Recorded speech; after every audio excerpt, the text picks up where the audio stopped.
The time has come here in the Cyclekart workshop to start building the BMW 315 PS DA-2 Wartburg Roadster.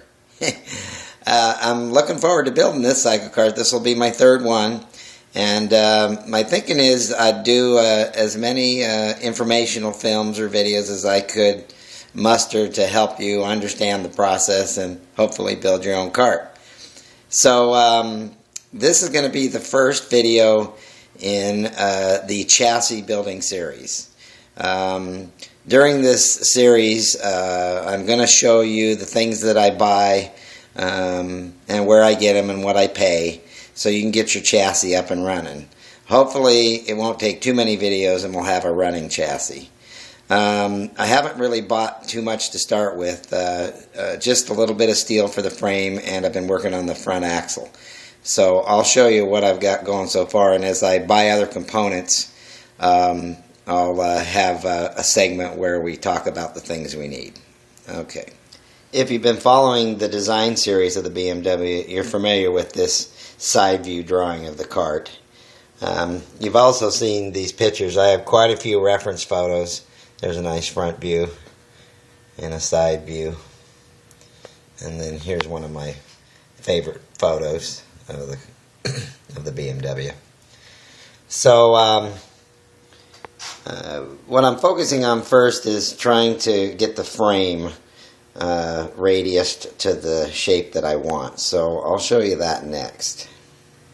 Here is a sketch that I did early on, showing the concept in my mind at that point in time of what I was trying to do with this chassis. The idea is that the chassis would be radiused, narrow at the front, wide in the middle, narrow at the back. And then, because the body steps up in the rear, I thought I'd weld the frame together right here, and the engine and rear axle would be in this upper frame. Now the idea there is that it gets me sitting lower than the axle, keeps the center of gravity down. So, you know, I did the full-size layout on a piece of hardboard. So from that I was able to create a pattern, which is right here, this cardboard pattern.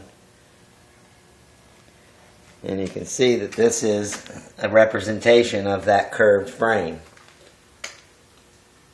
So I took this piece of cardboard and some lengths of 1x3 thin wall, 062 rectangle tube steel over to my fab buddy, who he bends and rolls steel for a living. So he had the correct die to do the work.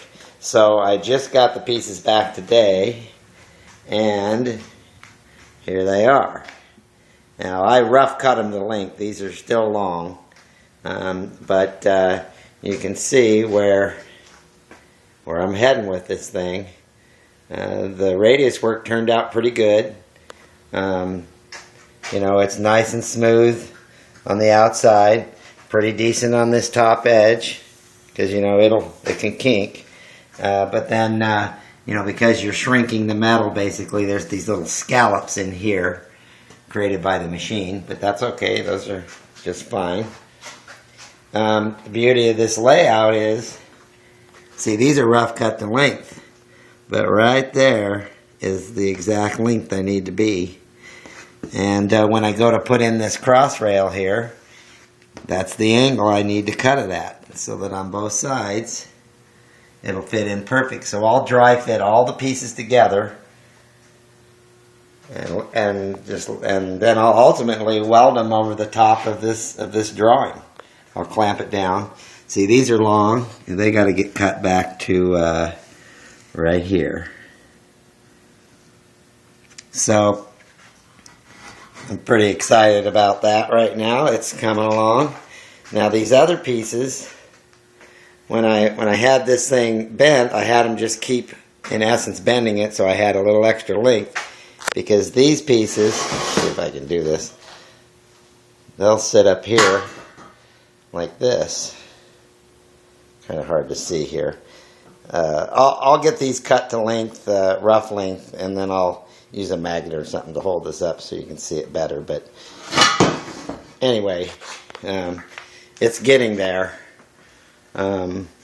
like I say, I'll get all the pieces cut exactly the length and the shape and the angles, and then I'll clamp the whole thing together, clamp it down tight, and I'll weld it right over the top of this drawing.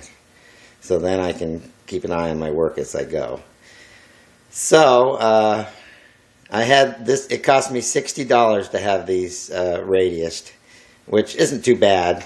You know, I like to try to build everything I can myself, but, you know, quite frankly, we don't all have every skill that we need. So building the cycle cart's kind of a team effort, and you really need somebody with equipment or certain skills to help you get over certain things. Pretty much all of us that build have somebody that helps us with the tougher stuff as we're learning. So anyway, I'll work a little more on it and show you what's coming up, how it comes out.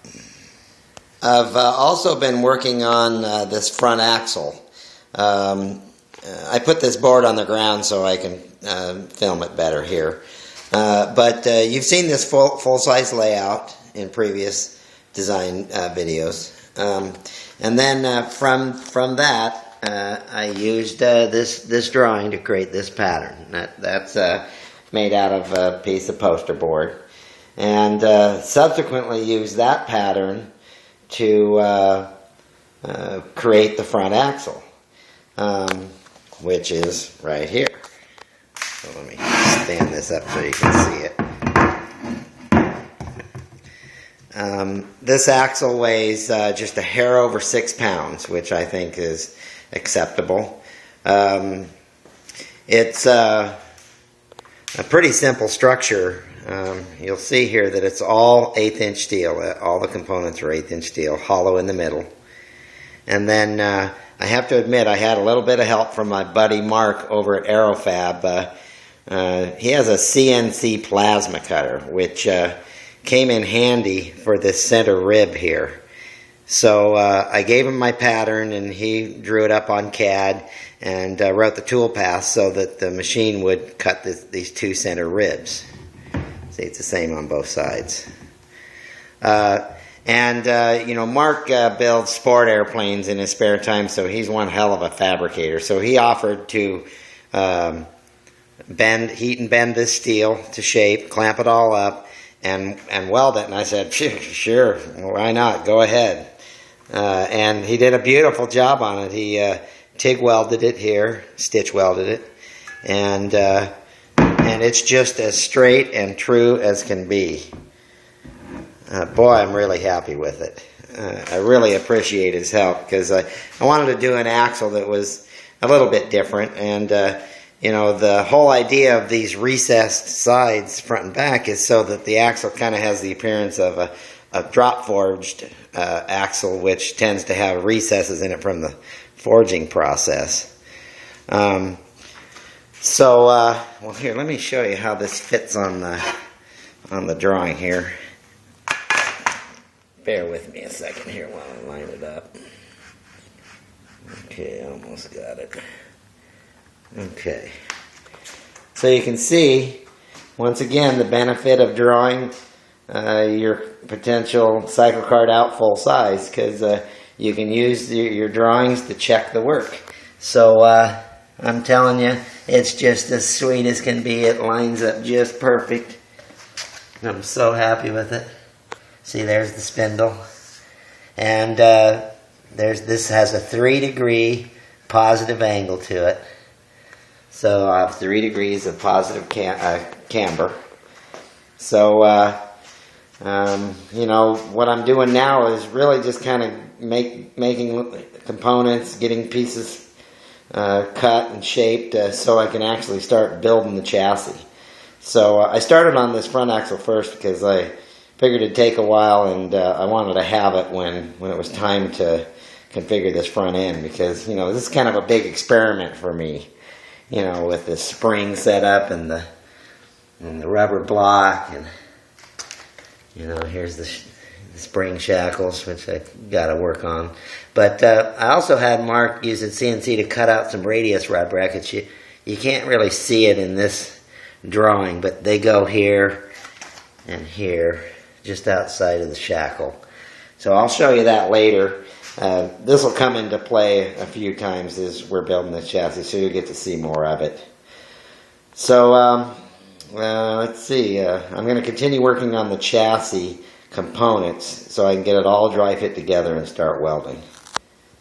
Alright. My goal now is to cut these two steel rails here to the proper length. And I'll know I'm there because I'll have them laid over the top of the plan. So what I did is, here's the front of the frame. I marked a line up on both sides, and then I used this square here that I have. And then I'll cut and I'll grind. Maybe I'll cut it hair long and I'll grind it with the side grinder until it lays on the plan at the proper angle. See, here's the other side right there. And then there'll be a cross rail right in here on this side of the line going right across here. So I'm going to do that to both ends, and then we'll see how that goes. Okay, so I'm using my bandsaw here, and I got it supported by this, and I got my line. This is nice and level, and I'm going to eyeball it, get as close as I can.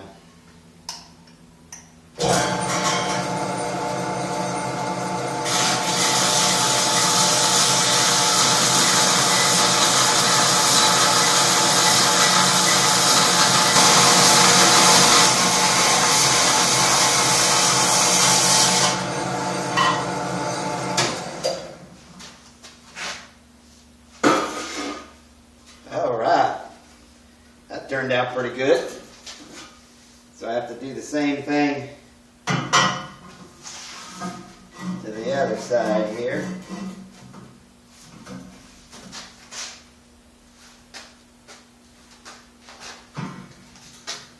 This thing a little bit.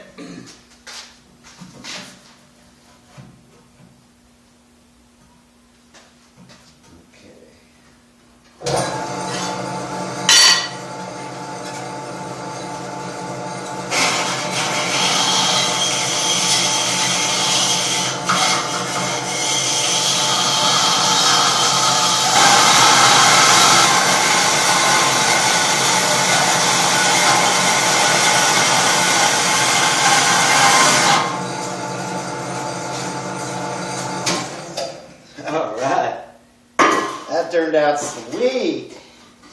I was worried about cutting those, but it turned out alright. Well, I'm pleased with the way these turned out. They're on the line. If they're a hair long, that's okay, I can grind it. Next I'm going to make the cross brace that goes in here. And then up here, they're now cut to length. Right at the front of the frame, right there. So now I got to put the cross rail in that goes here. Alright, so far so good. Alright, I've got myself an old horizontal bandsaw, metal cutting bandsaw outside here on the patio.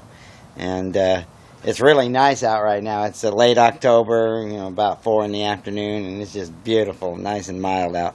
So anyway, I have to cut a few pieces of steel to length for crossbars. The steel I have has got a little bit of surface rust on it, but I can clean that up in the bead blaster.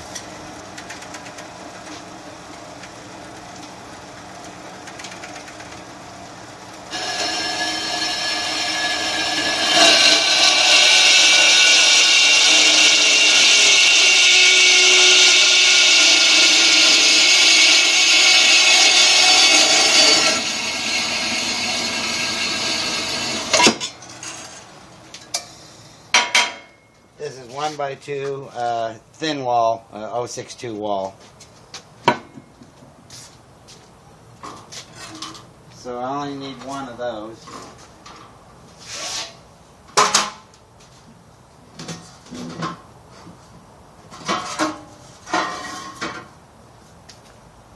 I need two pieces 26 inches or thereabouts. It's just a rough length.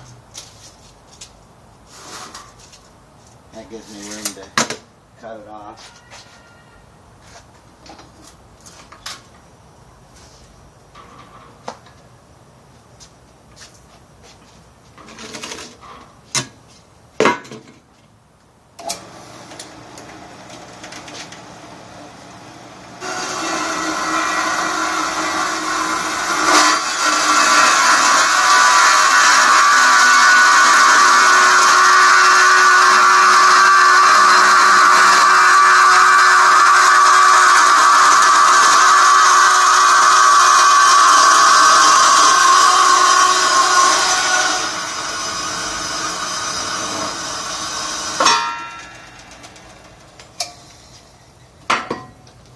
This is 1x3 thin wall 062.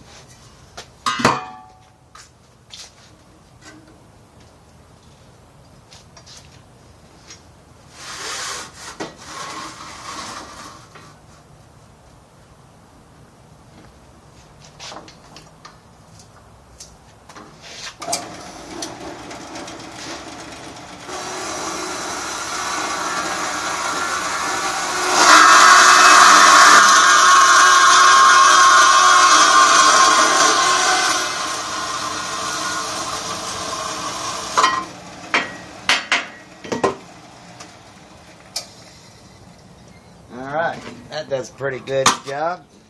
Nice and fast and decently accurate. Okay. Now I gotta clean them up. So now I'm gonna clean them up. These rusty ones, I'm gonna, I got myself a bucket of soapy water here, scratchy pad, and a rag. I want to get the surface dirt off of this because when I put it in the bead blaster, I don't want to contaminate the glass bead.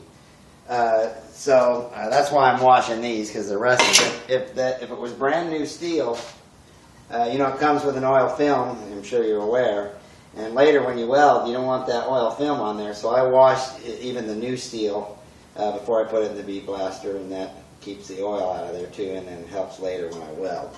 So now I just got to give them a bath. Simple as that.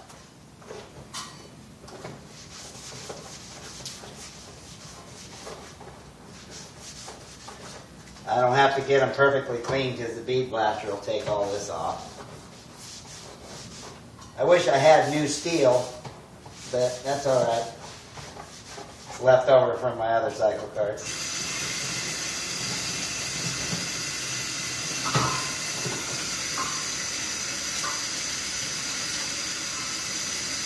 And I just set it here to dry. Okay, I'm going to clean up the steel in the bead blaster.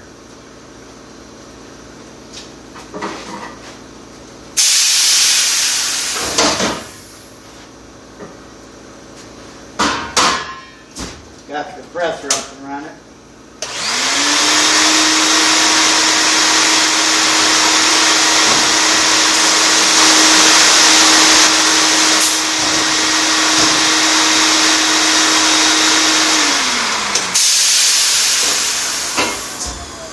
So you can see it doesn't take very long, cleans it right up.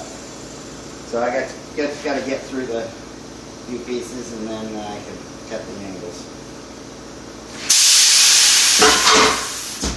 Okay, I got the steel all cleaned up in the bead blaster, so these are the cross rails.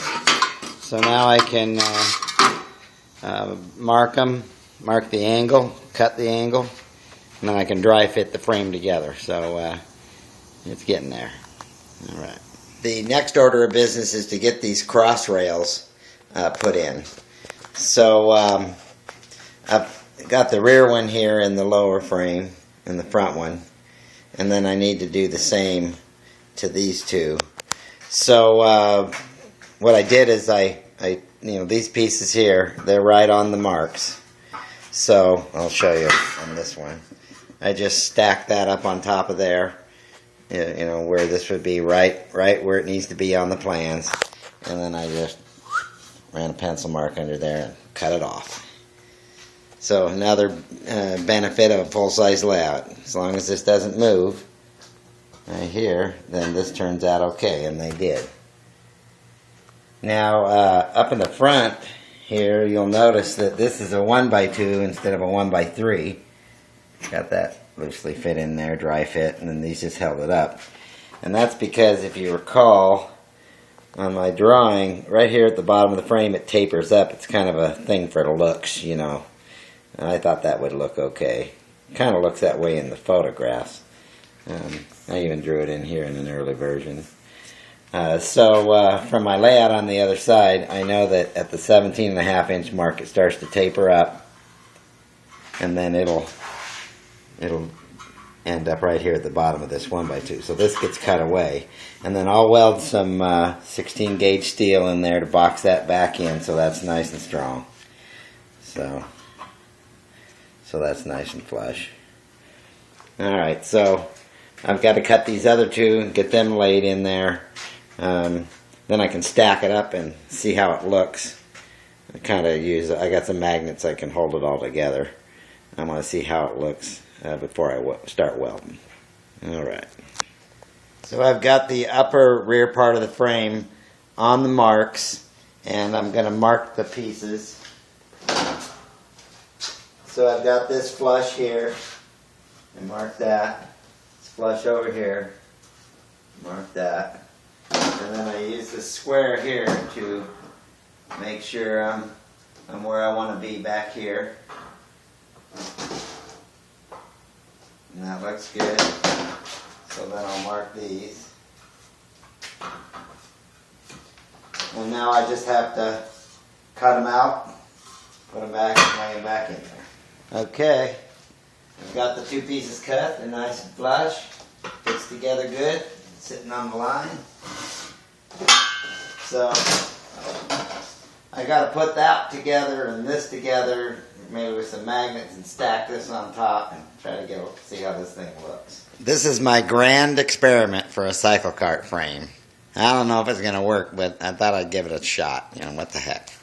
So here's the front with the 1x2. And then I've kind of put this thing together with some magnets like a house of cards. But I'll set it up real nice for welding. But you can see the idea here. I'm going to fill this in with 16 gauge steel. I'll do the same back here. And I'll do the same at the end of the frame. I'll weld some 16 gauge in here. You can see when these things are radius how it stretches and bends the metal, kind of bows it out a little bit, but I can hammer that into submission. So it's not looking too bad, I mean, considering. And if you remember the plans, the axle goes through right about here. There it is right there. So the axle's in this upper section, and the motor sits right in here in this upper section. The plate will be right here. So this joint here has to be stout, welded really nice. I might put a cross rail here. We'll see, for additional strength, because the back of the seat is right here. So I'm liking the way this is looking. It's kind of different. So we'll see. I'm going for it. I'm going to weld it up. It might look stupid, and then if it does, well, I'll try something else. But it's my grand plan for getting the center of gravity down, you know, because I'll be sitting down here, so I'll be below the axle. And then the back of the body in the real car steps up here past the rear axle, so that kind of goes along with the design. Before I can weld this frame up, there's a couple things I have to do. One, I had to cut this angle, and then I'll weld in some steel here. And then in the upper section of the frame, I have to drill the axle holes before I weld it. So I'm going to work on that now. Here I use the layout to establish the exact location of the hole for the axle. So that's in the center of the 3 inches, right in the center of the axle. Now I'm going to drill it out. So I'm set up to drill the hole for the bearing. Here's how the bearing goes in, like this. So that's how it installs. So that I'm drilling that in.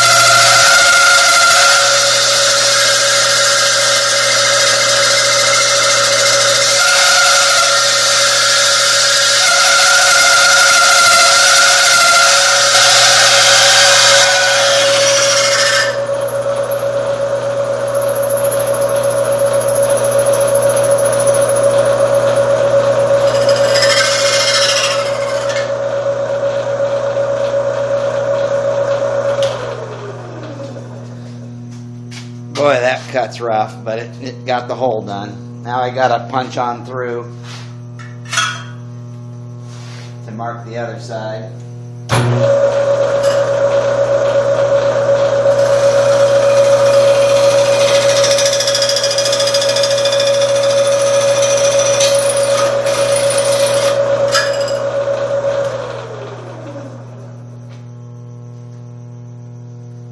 Okay.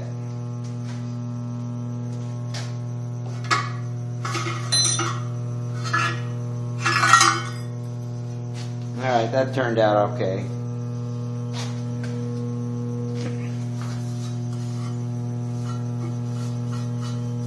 So there's the hole for the other side. That's the 1 3/4 inch hole.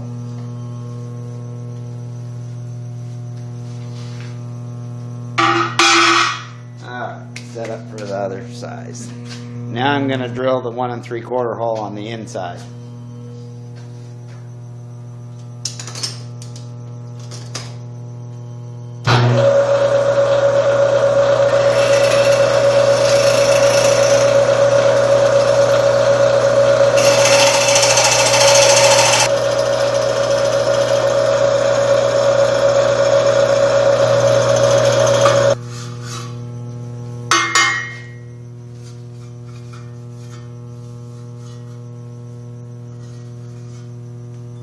Alright, so that'll do.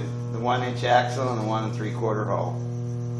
Okay, so now I gotta drill the other side. It was a bit of a chore to drill these holes, but I managed to get through it. 2.5 inch hole on the outside and 1 3/4 on the inside. Since it's a 1 inch axle, that could be a smaller hole, but that's the bit that I had. And then, bring this up here like this. So, the way these bearings go in is, that one goes in like this, and then there's the outside. Here's the locking screw for the axle, and then this captures it. So that's how the bearing fits in the rear. Same thing will happen on the other side. All right.